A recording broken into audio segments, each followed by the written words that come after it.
Ready? Give this a couple stirs, and then in we go.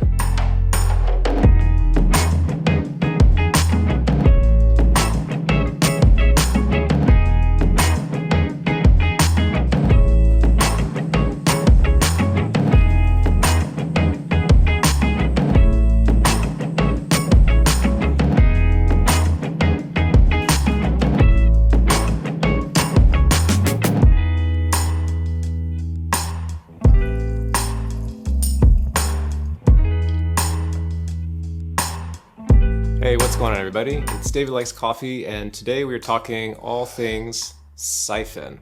So what exactly is the deal with this brewer? So this is the Syphon brewer. It's been around since late 1900s. This one came to me as a gift last Christmas. My mother-in-law she worked as a microscopist, so it feels really fitting that Science Mom would give me this gift. And actually I used to use these way back in the day when I worked at the Four Seasons at La Mill. We would make these, Eva Solos, and a couple other manual brew methods, which was a lot of fun, definitely a lot of work and a lot of hassle at some times. But these can be really fun, and they're fun to kind of show off when your friends come over. If you want to make them a cup of coffee with some, open flame, then it's kind of neat. The flavor profile on a Syphon is somewhere between a Chemex and a French press, you would say. There's let's put it this way. Here is the filter, which you have to keep in water if you use a cloth filter. So this is a cloth filter with a metal backing.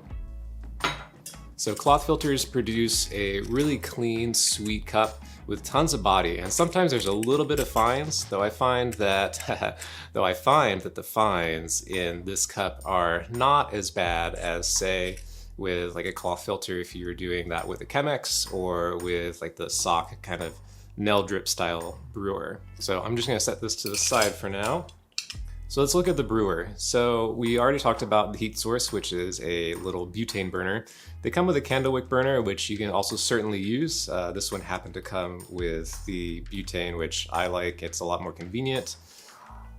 And then there are, I guess, 3 or 4 essential parts. You have this stand, which you'll see in a second. The stand that holds the whole thing. This upper chamber, which sits nicely in here when you're not using it. And then this lower chamber.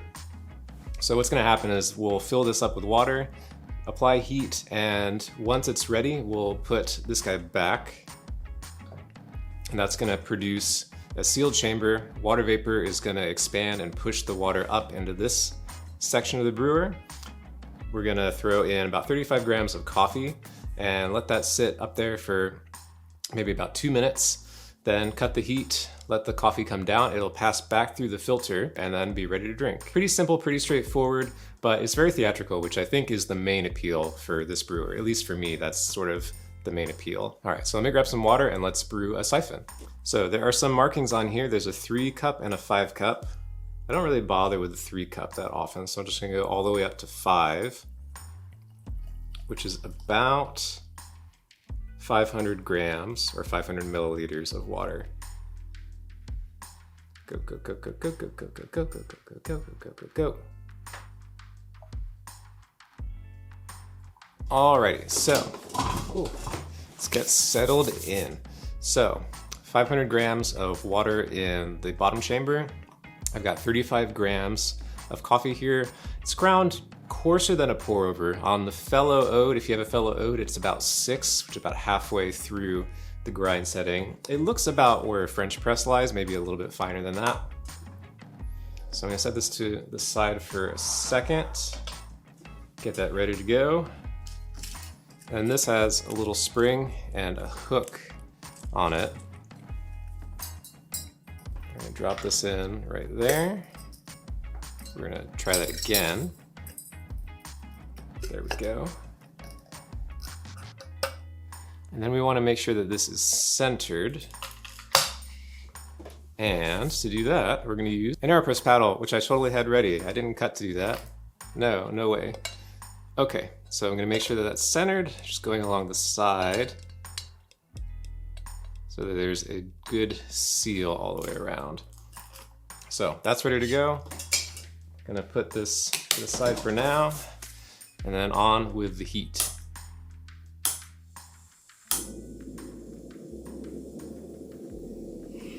Let's move this to the center.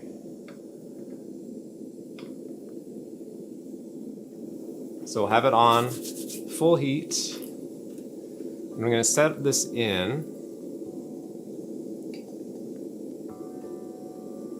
and just kind of let it hang there for a minute. So the reason that you do this, I actually was practicing before this video and I forgot to do that. Once this starts boiling, if you insert that metal rod or this glass tube, it could overboil very easily just from disturbing that little bit of surface area that's up there. Not sure why. Maybe Science Mom can leave a thing in the comments as to why that happens. But anyways, we're gonna wait until this gets to about a boil, because as soon as you seal this off, the water will start to rise. And you want it to rise when it is hot enough, around 195 to 205. All right, so we're seeing some bubbles down here. I think we're about ready to go. I'm just gonna gently seal this. You don't want to be too tight. And there it goes. I'm gonna let this fill all the way before I add coffee.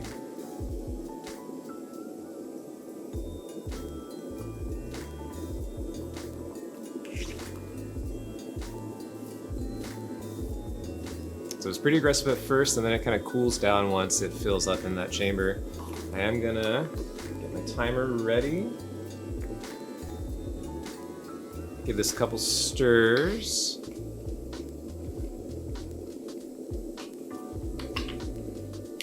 And then in we go. Start the timer. And then you just want to pat this down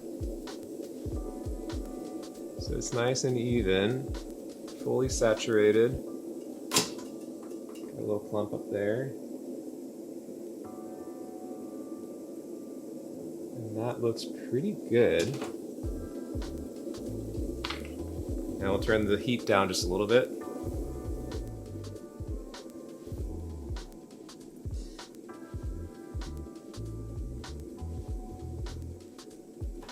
I'm gonna let this go for about 1.5 minutes to 2 minutes.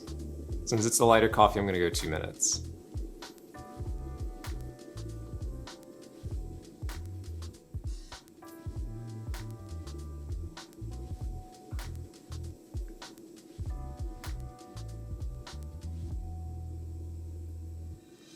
We're at 1 minute now.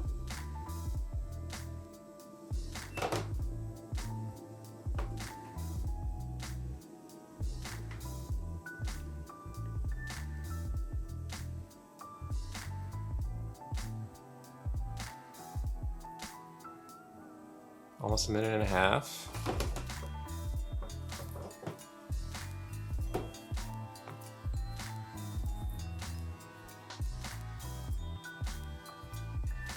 Continuing to lower the heat.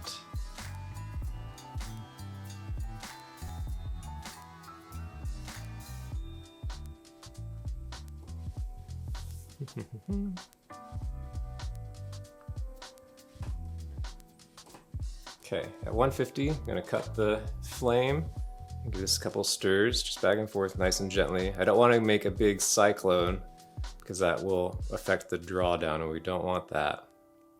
Just want to cool this down, break the crust, let any of that excess air out that's being trapped under the grounds.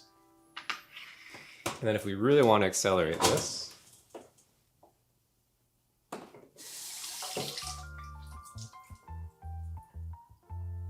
take a dishcloth,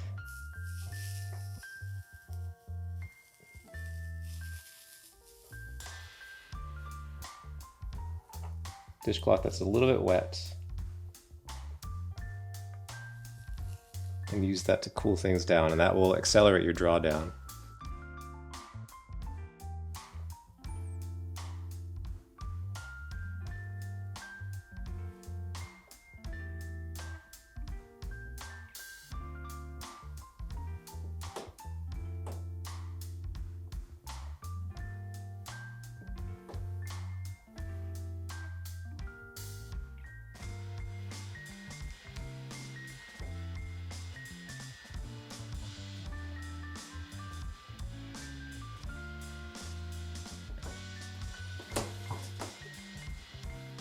Okay, and now we are looking to see how that coffee bed is.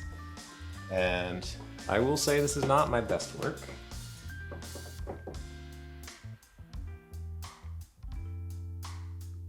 It looks kind of high on my side. Perhaps a little bit lower towards you.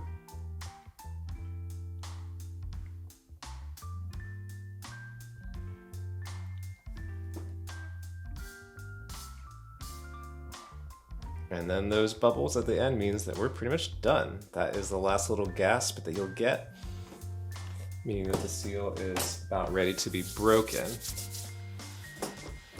So grab a decanter here. Send the rest of this stuff away because we don't need it anymore. And a cup. Now careful, because all this is going to be pretty hot, but the top bowl is not going to be too bad. It cools off pretty quickly. And then a gentle rocking motion should break the seal for you. There we go, catch that with this little stand. And off to the side. So you could just pour straight from here if you like, but like I said, this is going to be very, very hot. It'll be a long time before this is a drinkable temperature, so what I like to do is grab another kind of decanter and pour everything out.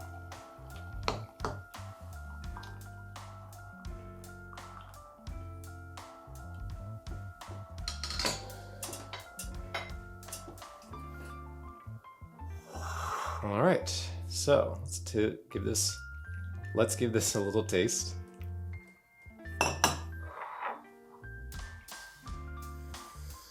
Yeah, even my nose is burning just getting close to it. It's so hot.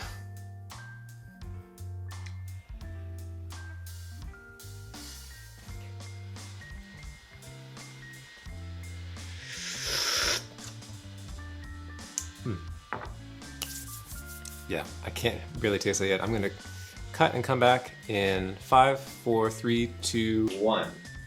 Okay, so this has cooled off a little bit. Let's get into it and give it a taste.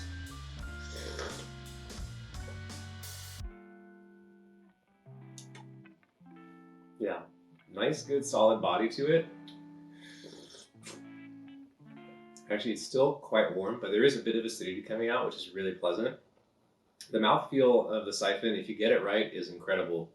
And besides the show-offy part, which I previously said was the best part of this brewer, if you get it right, if you're near a siphon bar and you know somebody who is there that works there who can get it right, you get really tasty cups of coffee out of these things.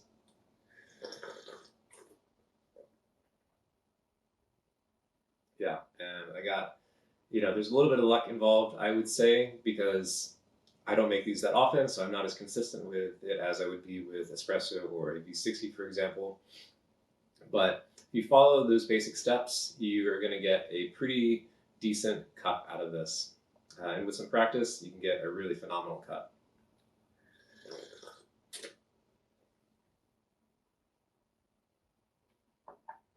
All right, cool. So pretty happy with that. I am glad that I got to share this with you guys finally. It's been a few months sitting on my bar and I've been waiting to have an opportunity to sit down and make this video. So let me know if you are into the siphon. Are you rocking a halogen burner? Do you have like the whole set, the whole kit in your house? Is this something you're daily driving? I know some people get up and run miles and miles before 5 a.m. So it's not too inconceivable that somebody might get up really early in the morning before work, before their 9 to 5 and make one of these. But let me know down in the comments below. And until next time, thanks so much for watching, and I'll see you very soon. Take care.